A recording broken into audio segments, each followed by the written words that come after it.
Hey guys, we're here at the locker room. This is Toss Ray Scandal. We're going to talk about when Steve Austin broke his neck, the injury that cost Stone Cold his career. You guys get the lights as we come to the locker room. We about to air some dirty laundry on this one. We're going to talk about the injury that pretty much was the beginning of the end of Stone Cold's career. This is back at SummerSlam 1997. This when Stone Cold's becoming a star and everything, but this one night changed everything. Owen Hart performed a botched piledriver that led to Stone Cold actually breaking his neck. Now, in this match was for the Intercontinental Championship. Stone Cold did win the match, but he couldn't hold on to it for long, and the damage had been done at that point. Stone Cold was becoming the biggest, hottest star. And the thing about it was, even though Stone Cold came back like a few weeks later, this is when Owen Hart mocked him with the whole Owen 316, I broke your neck. And they had a rivalry. Stone Cold returned at, I believe, Survivor Series. He regained the Intercontinental Championship, and he went on to win the WWE Championship at WrestleMania 14 against Shawn Michaels. And, of course, the superstardom success of Stone Cold began. But he did have to get surgery in 1999, and he eventually retired in 2003 at WrestleMania 19 against The Rock. Now, for you new fans, I understand about the whole he had a one-off match, with Kevin Owens and all that at WrestleMania 38. But for the most part, Stone Cold's retired. You guys get the drift. So we're going to hear an interview with Stone Cold when he did talk about the injury in his book that he did talk about with JR talking as well. And then we'll have a doctor speak about the seriousness and how much it can affect of levels of the neck injury. So let's go on, let's check that out. Owen Hart was Bret Hart's younger brother. I enjoyed Owen's company, but we weren't running buddies. My match with Owen was set for SummerSlam 1997 on August 3rd, 1997 at the Meadowlands Continental Airlines Arena in East Rutherford, New Jersey. By then, Stone Cold was really catching fire with the fans. I was told that I was going to win the Intercontinental title belt back from Owen on that night. The stipulation to my challenge was that if I couldn't beat him and win, I was going to have to kiss his ass. We really built that up on TV as a major deal. It was another simple, easy to understand storyline. So the day came and I was talking to Owen in the back and we were throwing a few things together for the finish of the title match. I said to him, well, what if we do that thing where I come in for the elbow and you rotate your back around and pick me up upside down and give me the tombstone piledriver? Then you cover me and I'll kick out right before the 3 count. I added, now Owen, I don't trust just anybody to do a piledriver to me, but you can do it, right? And he said, yeah. I said, you're going to go to your knees, right? And he said, no, I'm going to drop to my ass. Then I said, well, you need to go to your knees, right? And he said, no, I dropped to my ass. That's 2 times I said that. And I was thinking, I'm dealing with Owen Hart, brother of Bret Hart and son of Stu Hart. I guess he knows what he's doing. He's ribbing me about dropping to his ass instead of his knees. Owen was a hell of a technician.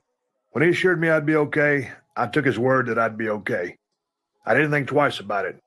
I had mentioned my concerns to him twice, but in an inverted tombstone piledriver, done the way Undertaker does, it's always going to the knees, not the ass. So I figure, Owen's got it. He knows my concern. I'd asked him twice about it, and that was the big spot in the match. When I came out that night, boy, people were ready to see Stone Cold Steve Austin do the Stone Cold Stunner on Owen for the title belt. The match went along, and it was a good match. The right style of match for that year. It was a solid wrestling match. We were going through some things near the end that could be finishes, but they weren't. The crowd was really into all the false finishes. Eventually, we set up the piledriver spot. I spun Owen around, and he landed on his feet. Then he picked me up, upside down, and wham! Dropped straight to his ass. There was simply no room for me to protect my head. I weighed 250, he weighed 225 or thereabouts at the time, but with the jump up and the impact down, man, I got spiked head first into the mat hard as hell. That's one of the things that's going to turn you into a quadriplegic quicker than anything. It's called axial load. It's not a whiplash thing, but a major impact blow to the spinal cord. Boom. I remember kind of picking my head up from the mat and telling the referee, Earl Hebner, tell him not to fucking touch me, I can't move. Earl got up and told Owen, "Don't touch him. He can't move." I said, "Tell him to buy me some time." Earl told him that. So Owen started chanting to the crowd, "Now he's going to have to kiss my ass." He was buying me the time I needed to recover. A minute or a minute and a half went by, and I finally started getting a little bit of feeling back in my limbs. My shoulders and my anterior delts were on fire. It took everything I had to bend my legs and try to get into a crawl position, but I couldn't crawl on my hands because I couldn't use my hands yet. Still, we had to get to the finish, and I had to win. So I was crawling around on my elbows, and I told the referee, "Roll up for the win." He told Owen what I'd called, and the next thing that happened was I did the worst-looking roll-up in wrestling history because I couldn't use my limbs. Somehow I managed to hold Owen on his back and get a 3 count out of it. I meant for that to be the end of it, but Owen kicked right out after 3. Why?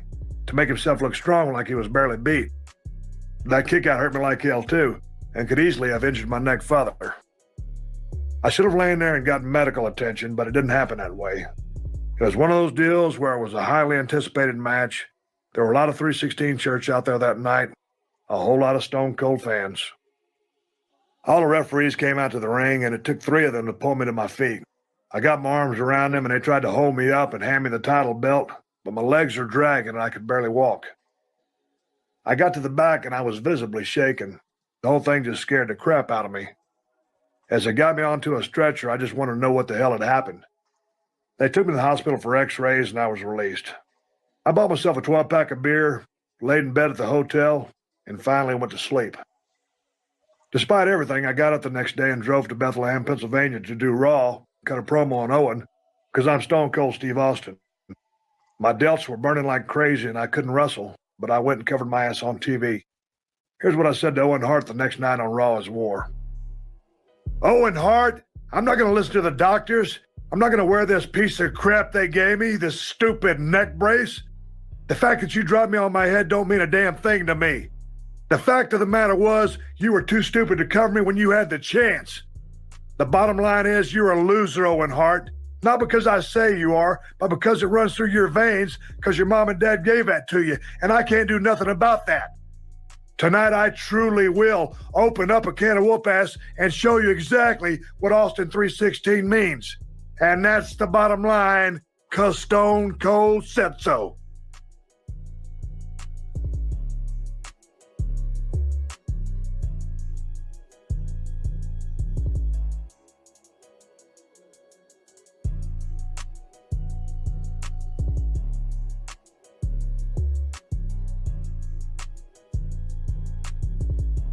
The next few days, I went and got a bunch of doctor's reports.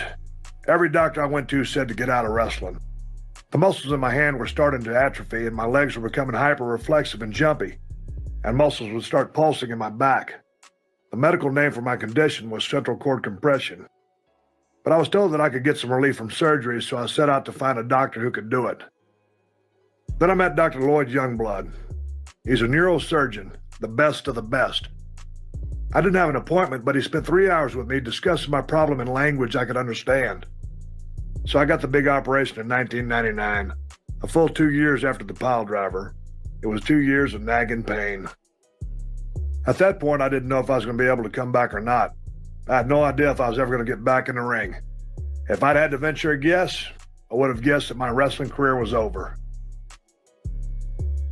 After Steve had his neck surgery in San Antonio with Dr. Youngblood, I flew down there to see him in the hospital.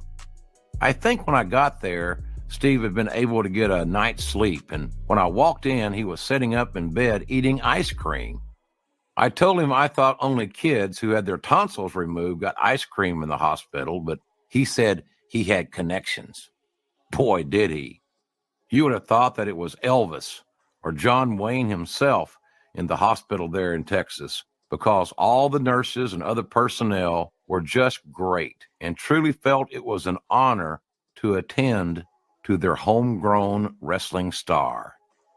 Steve always has been able to connect with his audience, and he had already won all the nurses over in the short time he had been hospitalized. There were a bunch of Austin 316 fans working in that hospital, let me tell you. He was in amazingly good spirits.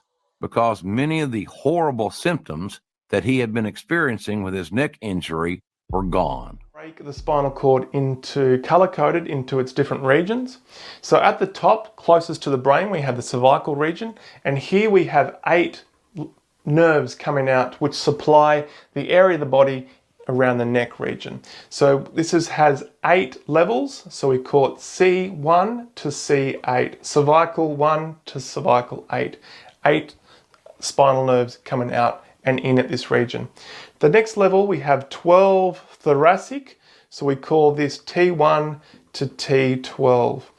Next we have the lumbar region, which is L1 to L5, so there's 5 levels here. And then finally we finish off with the sacral, and there's 5 of those, so we call it S1 to S5. Today I've left out the coccygeal, which also has 1, but essentially this gives you the 31 levels of the spinal cord. Now, just for a brief overview of each part, the cervical region is going to supply and provide sensations to the neck, the shoulders and the upper arm.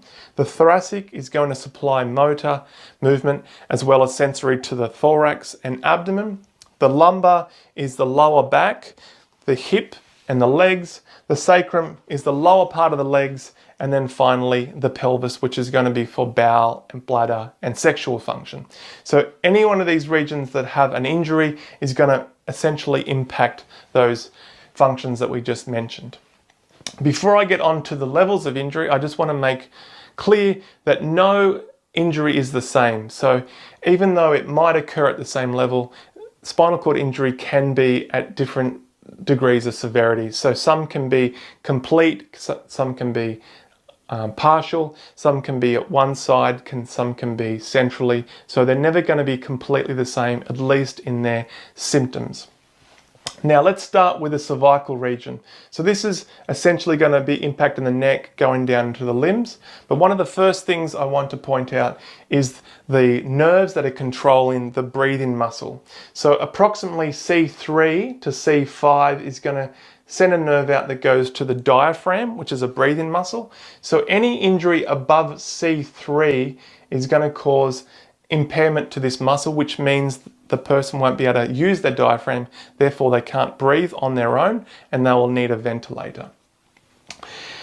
By and large, an injury to the cervical region is going to impact everything below it. So it's going to impact the arms and the legs. So usually this is referred to as quadriplegia or tetraplegia. As we start to move down the cord of the cervical region, we start to see the outflow region to the limbs, and this is predominantly C5 to T1. So those regions are sending nerves in and out to the arms. So the further the injury is down from C5 down to towards T1, there's going to be a greater degree of sensation and motor control of the arms until we get to T1, which basically would mean that an injury at T1 level, you would have control to the neck, the shoulder and the arms, but anything below that will be impacted. Now, injuries of the thoracic region is going to have an impact in the thorax and the abdomen, particularly the muscles for balance and posture. So there will be challenges with posture and proprioception, which means knowing where the trunk and the body is in space.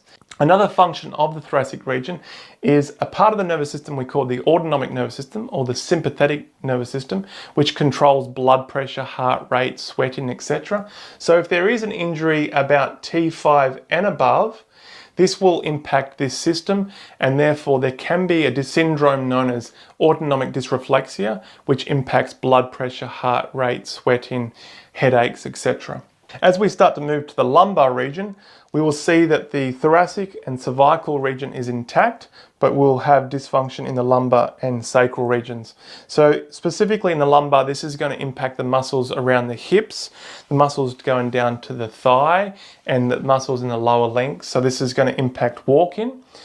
As we move into injuries of the sacral region, walking most likely would be okay, because the sacral region only impacts the lower leg, but the most profound effect is going to be control to the bowel, the blood. All right, that's all I have for when Steve Austin broke his neck. The injury that cost Stone Cold his career. Had Dr. Mike talk about it and Stone Cold talk about his audiobook. You guys let me know what you think of this injury. Did you know the severity of his injury? Soon to reveals a pop-up. You guys click the links below. You guys already know what it is. It is OUT.